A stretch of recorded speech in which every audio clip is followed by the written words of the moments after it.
Assalamualaikum warahmatullahi wabarakatuh. Bismillahirrahmanirrahim. Alhamdulillahirrahmanirrahim. Wassalatu wassalamu ala asyrofil anbiya'i wal mursalin sayyidina wa maulana Muhammadin wa ala alihi wa sahbihi ajma'in. Alhamdulillah, pada siang hari ini kita mulai kembali kegiatan pengamatan belajar di SMK Negeri 8. Semoga kegiatan ini dapat berjalan lancar sampai nanti ada beberapa pertemuan dan membawa manfaat bagi kita semua. Seperti perjalanan yang kita awali adalah dilakukan dengan bacaan Al-Quran. Semoga ini bisa membawa hal yang lebih baik lagi untuk pengembangan diri kita. Jadi baca Muhammad Rasulullah SAW.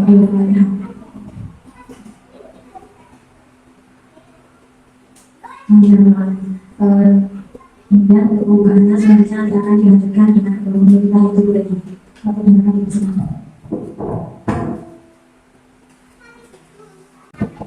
Terima kasih atas waktu yang telah diberikan sama Pak Ibu. Assalamualaikum warahmatullahi wabarakatuh. Untuk kegiatan komunitas belajar kita hari ini adalah kita akan membahas tentang disiplin positif yang ada di sekolah.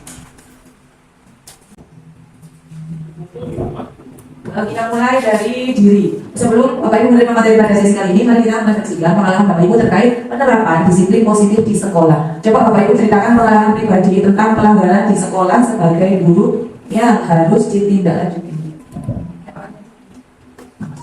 Ya.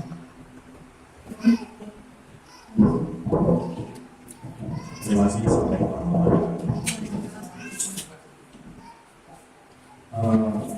Pengalaman pribadi mempunyai dengan disiplin positif yang pernah saya alami di sekolah adalah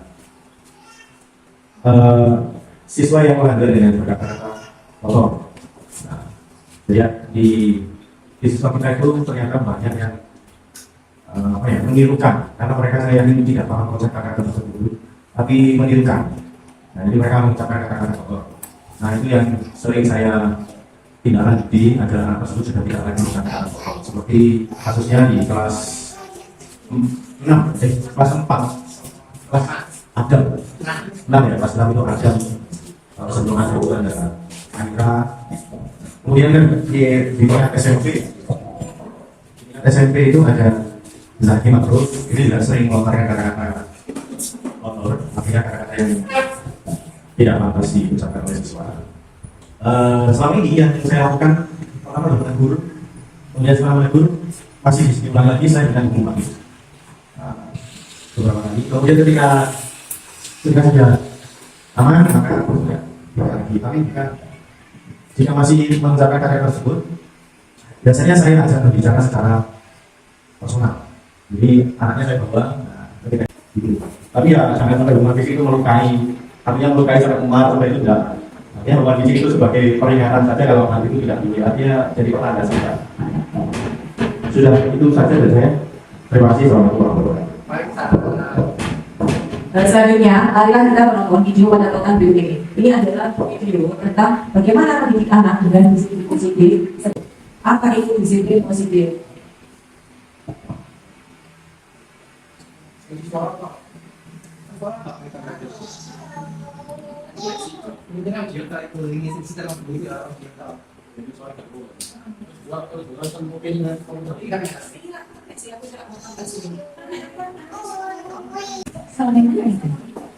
Bapak Ibu, setelah melihat video ini nanti saya akan bertanya pengalaman baru apa yang Bapak Ibu dapatkan setelah menyimak video ini.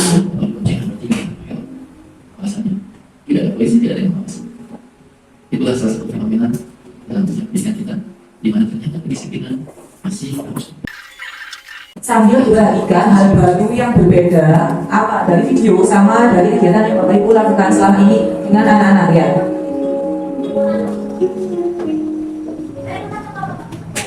Assalamualaikum warahmatullahi wabarakatuh.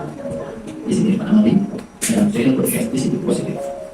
Saya akan mulai dengan sebuah cerita dari tahun 60-an, yaitu soal sekolah penangguhan Indonesia di Kalkuan sebagai seorang profesor dan aktor. Apa yang terlintas dalam pikiran Bapak Ibu ketika mendengar kata disiplin? Begini. Mengatur perintah umum. Wih.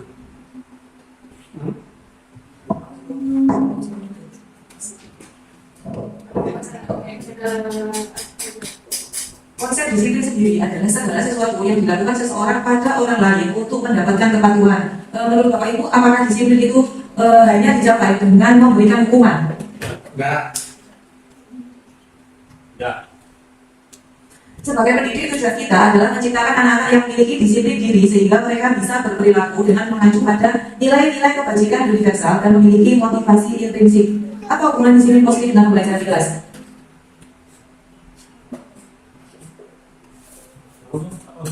Hubungan disiplin positif dengan pelaksanaan pembelajaran di kelas. Pembelajaran di kelas itu memberikan menjadi dasar atau akar dari pembiasaan anak-anak menuju disiplin. Artinya ketika kita itu mengajari kapan dia harus makan, kapan dia harus belajar, kapan dia harus melakukan hal tertentu. Ketika kita sudah mengajari tersebut, hal tersebut menjadi sebuah kebiasaan, maka walaupun dia sudah tidak di sekolah, maka dia akan terus melakukannya. Misalnya menghargai orang tua, tidak memukul perempuan atau tidak memukul perempuan. Atau kalau di dalam kelas kita ajarkan dengan baik, maka nanti ketika dia sudah keluar dari sekolah atau sudah tidak dengan sekolah lagi, maka dia pasti akan memiliki dasar sebagai manusia yang baik. Di sini di sekolah kita sendiri itu Bapak Ibu lebih sering menerapkan kelas yang aman, nyaman dan menyenangkan atau kelas yang disiplin dengan hukuman.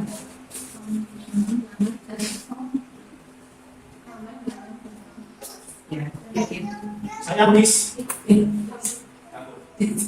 karena apa ya, pemahaman tentang kelas nyaman dan aman itu sendiri belum dimiliki secara baik. Misalnya begini, ketika kita menerapkan sekolah aman dan nyaman, tapi kondisi siswa kita itu kadang tidak mendukung hal seperti itu. Artinya apa? Kita sudah ternyata mereka jadi itu berdasarkan apa ya, kondisi kelas saja. Jadi tapi kita berusaha sebaik mungkin untuk memberikan kelas yang nyaman dan aman. Tapi ya kembali ke siswa kita. Misalnya mohon maaf, waktu mengajar fajar seperti itu. Nah, itu susah sekali loh. Mau menyenangkan seperti apa? Nah, konsepsi nyaman untuk anak autis yang tidak bisa berbicara dan punya nalar yang cukup, saya rasa akan susah diterapkan. Makanya kadang kita harus memberikan punishment. Makanya saya mix dengan ide tersebut. Di sini ada 7 nilai-nilai kebajikan esensial, sifat-sifat positif manusia yang merupakan tujuan mulia yang ingin dicapai oleh setiap individu. Kita periksa satu-satu saja. Menurut Bu Iis, dari 7 nilai kebajikan esensial ini, nomor berapa yang harus didahulukan?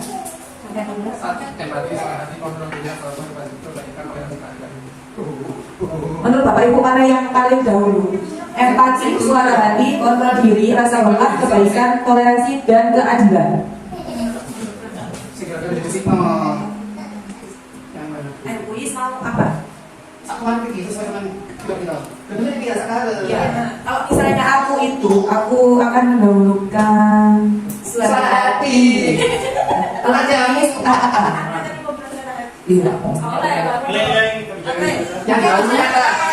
Yang didahulukan diterapkan ke siswa atau pada diri kita? Diri kita ke siswa. Oh, Bu Iis memilih kontrol diri. Kalau Bu Mumun memilih apa? Empati. Bu ini? Kebaikan. Bahkan apa? Apa ya? Balik lagi. Itu harus satu ya? Ya, dahulukan. Kalau Sampai itu paling. Kalau saya lebih banyak ke kontrol diri. Iya, kontrol diri.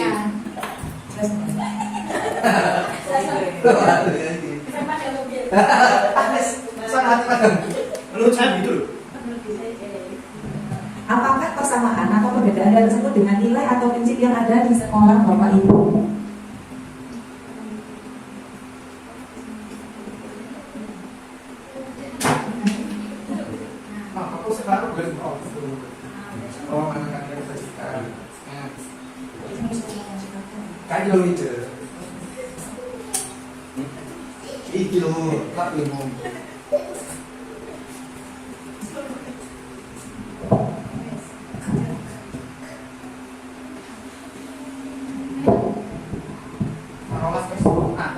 Urutan dari 7 7 nilai kebajikan esensial tadi itu sebenarnya sudah urut dari atas. Dimulai dari empati, kita harus memiliki empati dulu pada anak, baru kemudian jangan tiba-tiba kontrol diri. Kita mulai dari atas dulu. Jadi misalnya ada anak jatuh, berarti empatinya dulu yang keluar.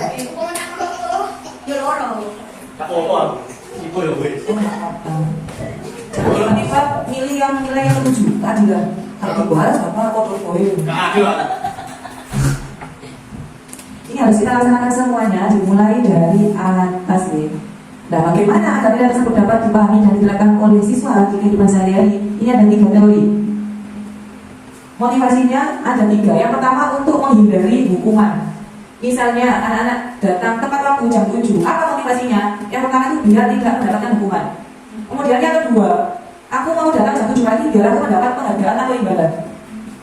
Motivasi yang ketiga itu dia datang tepat waktu untuk menjadi orang yang mereka inginkan dan menghargai diri sendiri dengan nilai-nilai yang mereka percaya. Jadi kita harus menanamkan motivasi yang mana bukan anak sekarang. Yang ketiga, karena untuk motivasi yang pertama sama kedua itu hanya bersifat sementara saja. Kita harus membangun disiplin positif pada anak-anak dengan motivasi yang ketiga.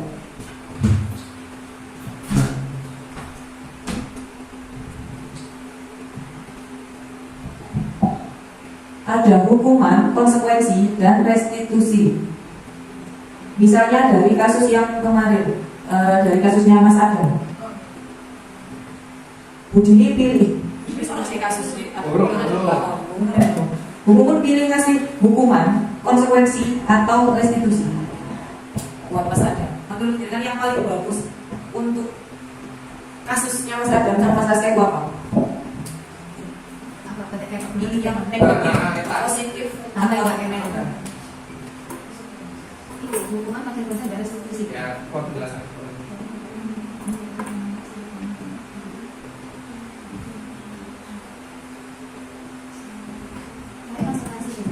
Konsekuensi. Paham nggak akan semua konsekuensinya kira-kira? Anak-anak finansial dan bisnis. Kita pernah dilakukan. Ini sedikit.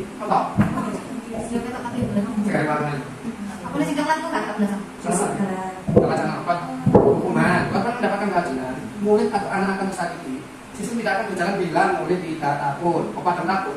Peraturannya adalah kamu harus ngomong. Bisa nggak kita marah-marah ke Adam? Pokoknya nggak harus ini bisa. Apa yang bisa diterapkan? Restitusi. Akan mendapatkan ganti maksudnya? Apa kamu yakin? Kami disebut kita. Apa yang kamu yakini? Penguatan. Iya kan, ini berdoa.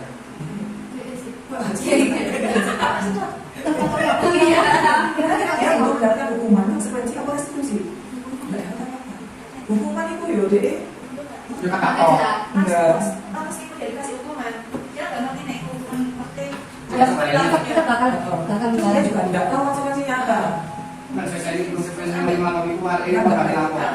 Terus dikasih umpama dikasih peringatan dibilangin bu, nggak boleh. Ya hari itu aja dia. Maksudnya tahu kalau nggak boleh. Tapi nanti berikutnya diulangi. Terus sampai kayak masalah yang kemarin kan dia nggak paham kalau dia sudah melakukan sesuatu yang bahaya atau dia nek kalau dia aku mari hukum naskah itu nggak boleh bingung itu naskah lagi itu nggak boleh Ini dihukum oleh penghargaan.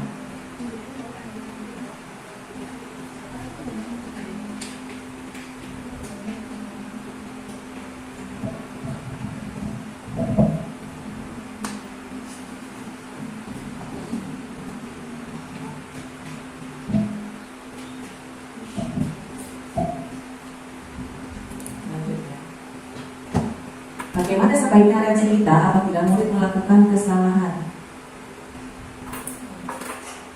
Bisa nggak sih kita mengajak anak untuk merefleksikan diri, memperbaiki diri sehingga pribadi yang lebih baik?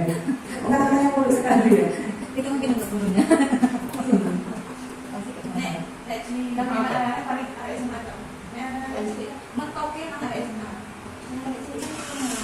Ini kegiatan yang harus kita lakukan di hari Senin ya. Kalau itu membuat ini keyakinan kelas.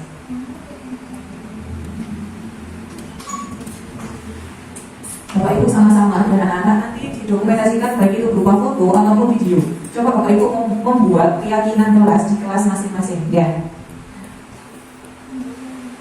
Ini nilai kebajikan apa saja? Yang pertama dilarang membuang sampah sembarangan. Misalnya Bapak Ibu membuat berapa di kelas, nanti difoto waktu anak-anak membuang sampah, bisa juga video. Misalnya ada sampah berserakan, anak-anak disuruh menyapu ataupun memasukkannya ke tempat sampah. Ini yang kedua kayaknya dalam berbagai macam buku, pemesan baca. Gurunya pas. Tinggal berlari atau Yang bisa itu nomor 1, nomor 3. Bapak Ibu pilih aja. ya dalam buang sampah itu lebih tepat. Kalau aku sama Pak Uzi kemarin itu disiplin positifnya itu salam salim sama anak-anak. Jadi waktu anak-anak berangkat mau masuk kelas itu saya dulu, kalau pulang juga kepamitan. Ini Bapak Ibu tinggal pilih yang mana yang akan dibuat dokumentasi untuk kegiatan yang hari Senin ya. Itu dilaksanakan setiap hari Senin. Biasanya lagi. Butuh dokumentasi. Nanti itu Kegiatannya harusnya itu Setiap itu di foto, video atau bersama. untuk video kan sendiri di kelas masing-masing. Videonya itu bentuknya guru sama muridnya atau bagaimana? Yes, terus sama murid. Ya mau call, nggak foto. Nggak banyak dari festival. Oke. Arfi sering sekali bertengkar dengan teman-temannya, tidak jarang menggunakan kata-kata kasar saat di kelas sehingga teman-temannya terganggu. Misalnya Bu Iis jadi kepala sekolah, disiplin apa yang Bu Iis lakukan dan kenapa? Luarkan. Dan ketertiban di sekolah. Gitu kan? Kenapa jadi apa? Ini ada 5 sampai mau jadi apa? Sampai mau jadi penghukum, membuat rasa bersalah, jadi teman dia, atau hanya mengamati dan menjadi manajer.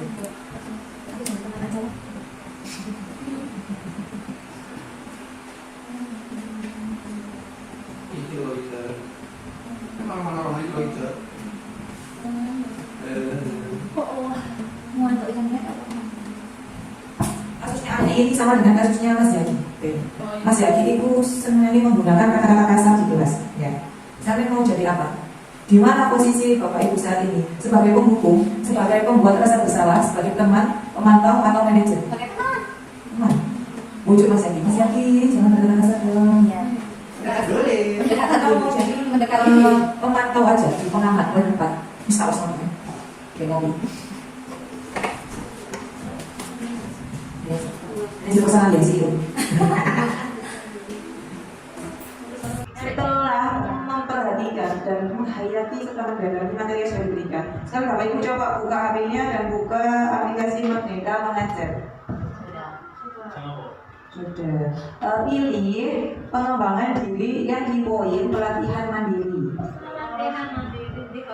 Pilih dulu yang terbaik. Pilih yang topik disiplin positif untuk guru dan kepala sekolah. Di situ ada 4 modul. Kita mulai kegiatan ini di modul yang pertama. Bolehkah memaksa?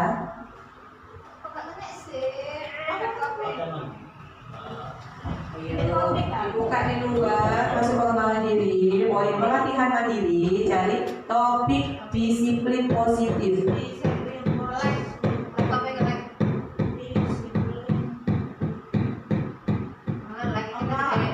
Oke, kita mulai di modul yang pertama. Bolehkah memaksa? Di situ ada 4 macam materi. Bapak Ibu coba dibuat satu persatu, kerjakan proses hari ini. Besok kita lanjutkan di modul yang kedua. Besok Senin ya, bukan Sabtu Minggu.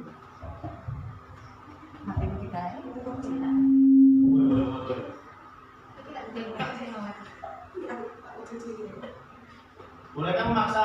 Ini yang bolehkah memaksa itu ada 4 ya materinya. Yang modul 1 itu diselesaikan hari ini sampai kerjakan post test ya. Yang modul 2 restitusi itu kita laksanakan di hari Senin. Modul 3 5 posisi kontrol guru tadi yang ada 5 tadi itu kita laksanakan hari Selasa. Untuk yang modul 4 hukuman versus konsekuensi versus restitusi kita buka di hari Rabu. Nanti Kamis kita off dulu, hari Jumat, hari Kamisnya kita ada kegiatan di luar. Hari Jumat kita bertemu lagi untuk kegiatan komunitas belajar dan kita melaksanakan aksi nyata, disiplin positif. Pas ya. Hari ini modul 1, Senin, Selasa, Rabu, Kamis off, Jumat langsung buat aksi nyata. Kurang Ya. Selamat mengerjakan ya di sini. Untuk modul 1 kalau belum selesai post test kita tidak pulang ya. Selesaikan modul 1 dulu. Harusnya dan nomor. Nah, sampai Jumat, lagi Jumat baru gara ini, mari ngono, refleksi, ngono terus sampai terakhir itu bisa lanjut. Ayo yang di materi pertama dipaksa dulu, nanti terbiasa. Dalam dipaksa di sekan buka ini. Wis tahu tak? Coba. Mereka tak sayuran itu. Sudah selesai mulai. Ini dikai enggak? Apa jenis salah di? Yes. Dikai.